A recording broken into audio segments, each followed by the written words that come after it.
Welcome in, everybody. It's the final week of the college football regular season. If you can believe it has flown by. Mike McCoy, Simone Eli joining you as we look ahead to the Iron Bowl now. Alabama has been on a roll lately. The Tide 10-1 on the season, coming off a huge win over Chattanooga. Now they plan a trip to the Plains to play Auburn. You never know what's going to happen in this matchup, but we are going to break it down. Also talk about Thanksgiving, one of the best holidays ever, because we get to eat and watch football. Guys, let's go head to head.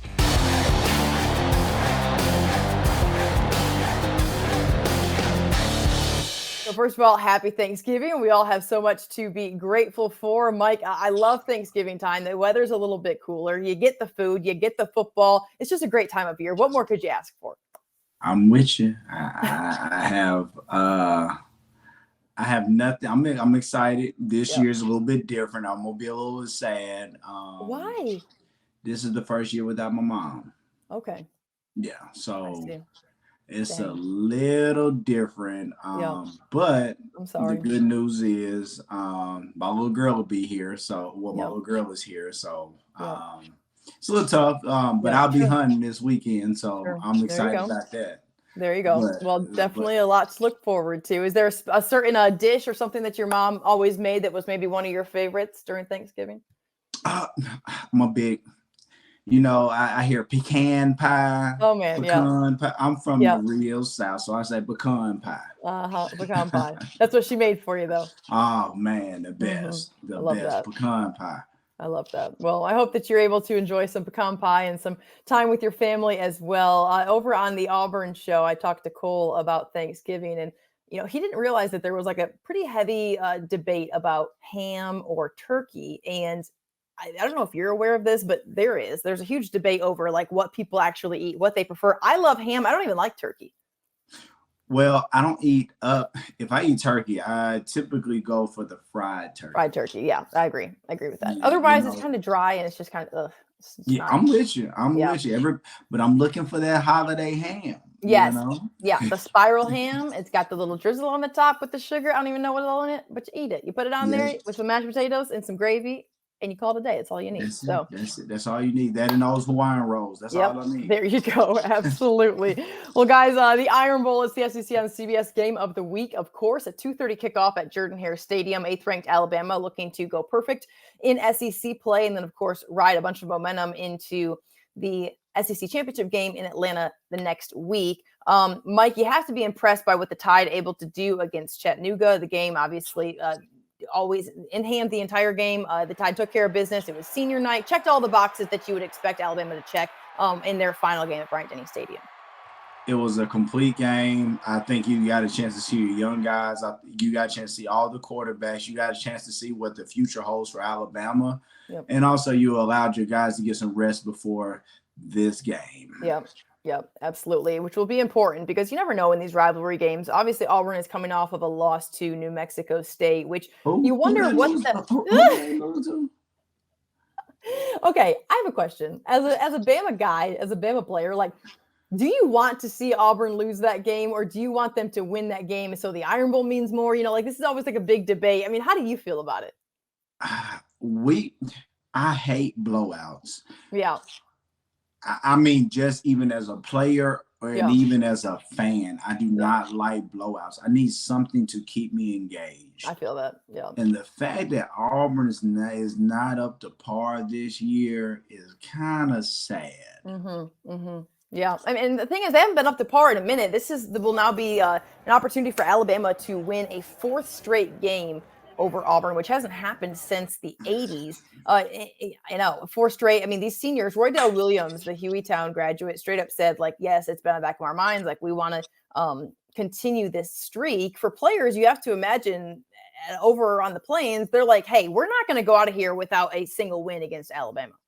So when I came up, they was fear the thumb. That's when, when Tuberville was there, it was like fear the thumb. So I was on the back end, and luckily Coach Saban came in and turned that around. So I experienced the highs and the lows. So I definitely get it. That's when Auburn was Auburn. That's when they had Cadillac, Ronnie, you had Junior Rose Green with the grill back there, you know. Yep. So I mean, had me scared running across the middle. So No doubt. This is a huge game for Alabama when it comes to the national spotlight and staying in the playoff picture and contention, because even with a win over Auburn and a win over Georgia, you never know what the committee is going to do. You don't know what they're going to decide when you have really 8 teams right now that they're trying to fit into 4 positions. And so Alabama really needs to go in and take care of business. Is there a concern that you go in with that sort of pressure playing against a team who doesn't have that sort of pressure, and that you maybe are tight early on in the matchup? well, you guys, everybody knows this is the rivalry of the. I'm not even gonna say it's bigger than Ohio State and Michigan. Nobody Sure. watch Big Ten ball. Nobody, Yeah. you know. I feel like this is the granddaddy of them all. I feel like this is the game that everybody's going to be tuned into. It's going to be a house divided. Yep. Their record is not going to reflect the effort that's going to take place out there Saturday night. You're right. You're going to have some Auburn guys, and we have a couple kids that actually work out in here that play at Auburn. So there's going to be some chips on the shoulder type of thing. And they don't want to have to hear that for 365 days out the year. You're right. They got to hand it to them. Yep. They already feeling bad because they just got lost to who? Yeah. New Mexico State. I know it. Yeah, we're going to leave that there. Mike's going to bring that up approximately half a dozen more times before this show ends. What's the name? What's the mascot? What's the Aggies, and the Aggies, and not the Texas A&M Aggies. So. Oh, man. Yeah, they put up 400 total yards against Auburn last week, and I think it really opens the door for this Alabama offense. I would imagine that this team is kind of licking their chops when it comes to wanting to go on the road at Jordan-Hare Stadium and to make a statement, Mike. Well, they have to make a statement if we're going to get in that playoff conversation. We're always in a conversation, but you have to put your mark. And Bama has to play a complete game this Saturday. They have to come down. And honestly, they got to get their mind right because the week after, you know who you're facing. So if there's no time, you need to put fear into everybody. You need to let everybody know, hey, we for real. We got one loss and we're not losing nothing else. Yep. Well, one thing that I think that we saw, and this was, I mean, you have to consider the opponent, but maybe this will speak to the play calling, but there was a much more even effort when it comes to receiving, rushing, just kind of what Alabama was doing in their offensive attack. You saw guys like Roy Dell Williams get in the mix, Jace McClellan, you guys, it's just spreading the ball around a little bit. Does it give you kind of a picture of what maybe Alabama will look to do at Auburn this week? Will they try to have more balanced attack? Well, I mean, knowing that Auburn's secondary is really more their strong suit. Now, Simone, me and you need to get a pat on the back because the parents, they listen to us. Yeah, I know somebody somewhere, they listening to us. Yeah. Because we called out Roy Dell. We called on Kobe Prentice. We called on, we pat us on the back. You have like a crystal ball. It's true, though. I mean, you really do. But what I'm looking for, again, is to see a little bit more dominant RPO play call, and that's going to surround Milroe and highlight him. Yeah. Everybody's writing their apology letter to him. I know they need They are. But I know he still has more in the tank. I still think we have not even seen the best of him yet. Yep. I'm waiting on a performance like the Daniels kid over at LSU. When they played Florida. So I'm looking for that type of dominance Saturday, and I think he's going to get the job done.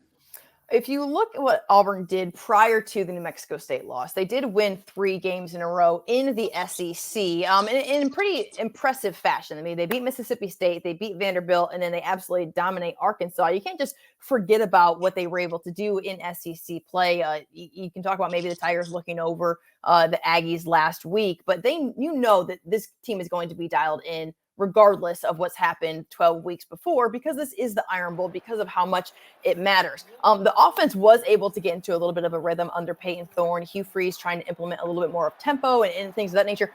When you look at Alabama's defense and the challenge that they maybe have here, where do you feel as though this unit can try to exploit Auburn, still trying to figure out the Hugh Freeze type of scheme? Well, the good thing is they're not running that dual quarterback system that they were doing. Sure.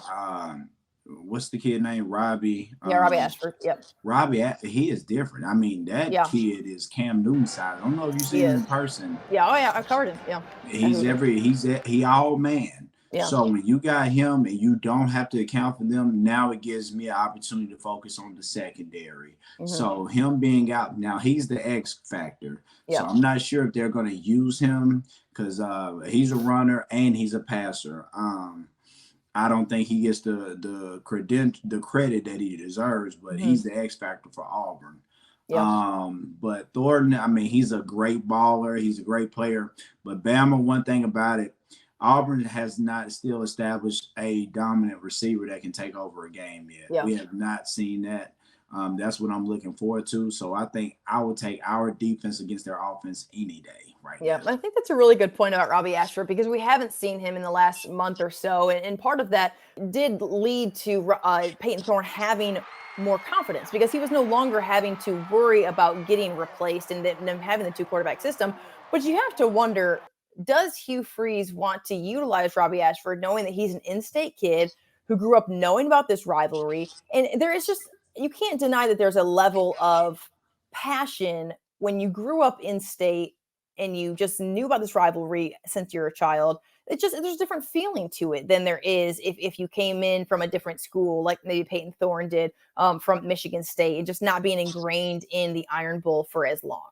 You said a mouthful just then. I mean, Auburn's not even using all their weapons, so they got a receiver over there played a Hewitt Trussell, Amari Kelly, special. So I'm just trying to figure out. I don't think they know what kind of cars they have over at Auburn. Yeah. And I hope they don't figure it out. So because I need when you got guys that grew up in it, it hits different. It does. That's true. So if I'm Auburn, I'm playing all these Bama guys that have stake in this game. Yeah. I'm letting these guys go. But I expect if those things don't happen, I expect it's gonna be a competitive game. Yeah. But it always is to some level. I mean, scoreboard might not always reflect it, but it always is in some regard. One thing Nick Saban said this week that I thought was interesting is that someone tried to say, okay, hey, the Iron Bowl at Jordan-Hare Stadium, crazy things have happened, as we know, with Kick 6 10 years ago and other things. But Coach said, listen, ever since I've been here, the team that should have won the Iron Bowl won the Iron Bowl. The team that played the best, the team that gave the most effort in that game ended up being victorious in that game. And I thought that was very telling. I also think that Coach knows that every atmosphere in the SEC is difficult to play in, not just Jordan-Hare Stadium, but he knows that this just comes down to a matter of execution and effort on game day during those 60 minutes. So if people feel that Auburn has no chance, they crazy. And I'm just, this game is going to either go both ways. It's going to go really great for Alabama, or it's going to go down to who has the last possession. It's not going to be a close game. It's going to be either extremely close, or we beat you like you owe some money. You know? You're right. That's typically how it goes. It's never any one in between. That is for sure. So again, a 2:30 kickoff at Jordan-Hare Stadium. Alabama right now is a 14.5-point favorite. And talking about predictions, that's about where I'm at when it comes to predictions. And I think that regardless of the line, I'm not a really big betting gal. I don't worry about that sort of thing. I think it's fun to look at, but it doesn't really weigh into what I think the scoreboard will look like. However, it just happens to match up with what I'm thinking this week, and that is 28-14. I think the Tide roll on the road. They stay undefeated in SEC play and riding a ton of momentum going into the SEC championship game. Mike, what you got? Mine's it's a little close. Lopsided? Oh, closer. Okay, closer. I got 35-24. Okay. I got 35-24. I think it's going to be a close game, but I think once the fourth quarter hits, I think Bama's going to pull away a little bit. But I think Auburn's going to hang in there the first 3 quarters. Okay. Well, I'm hoping so. I want it to be a good game. That certainly makes it more fun. You know, I want to be I want to be in a game so close that you're upset when you got to go to the bathroom. Yeah, you know? I feel that. Yeah, so, it's much more enjoyable in that regard. Yes. So you won't be hunting at 2:30 on Saturday, will you? No, we're going in early. I plan to be out by 12 unless I got something. Wow. Okay. Well, you better be drinking some coffee or something. Get your mind right. Well, we on camera. I can't cuss, so. Yeah. Before I let you go, Mike, I want to hear your favorite Iron Bowl memory as a player, whether it was a play, a certain game. When you think about this rivalry, what's the first thing that comes to your mind? Was it when Roy Upchurch caught the little screen pass? That was my senior year. Yeah. And literally, it just changed the course. I mean, that play is the most memorable. It's got to be out of how long this rivalry's been going on, it's got to be a top 5 play. When Greg McElroy took Roy Upchurch. Yep. I still remember the feeling. It was cold. You couldn't even feel your toes out there. But that stadium literally erupted. That's awesome. So moments like that, it's like one of those, you have to be there. Yep, absolutely. Well, Mike, we appreciate your time. Hope you have a fantastic Thanksgiving. Hope everyone has a great Thanksgiving and then enjoys just a little bit of football. The NFL level, of course, college game day rivalries. Looking forward to all of those. And the big one on the Plains at 2:30 as 8th-ranked Alabama looks to go beat Auburn and to wrap up the regular season before we head to championship week. And then, hopefully, for the Tide, the playoffs. We will see what things look like. But guys, thank you so much for tuning in to the final edition of Head to Head regular season style. We will see you next week for the SEC championship game, and then we will look ahead to whatever comes next for the Tide as they roll into the postseason. Guys, thank you so much. Thank you to our sponsor, the Alabama Cattlemen Association, and we will see you next week. Got beef. Peace. Brought to you by Alabama Beef Farmers and Ranchers.